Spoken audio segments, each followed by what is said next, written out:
All right, we're going to take a look at a lat stretch using the bar.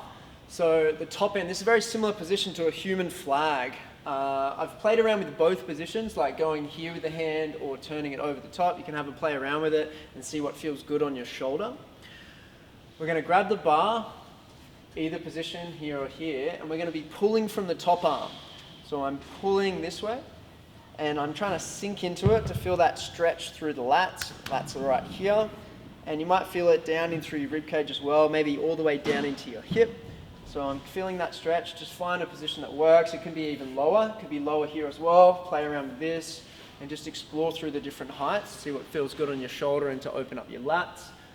So I place my hand here, pulling. The bottom hand is going to be pushing. So there's two actions, pulling from the top, pushing from the bottom.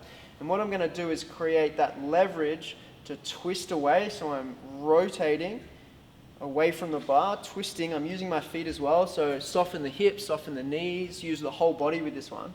And I twist and I try to open up the lat. And I just spend some time here breathing, sinking that hip down and trying to open up the lat. Again, another position could be here, a little bit lower, twisting, opening up here, or even higher.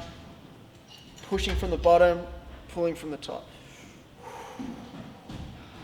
And just spend some time here. A little bit of movement's okay to try to find different positions. Again, changing that top hand position could work as well.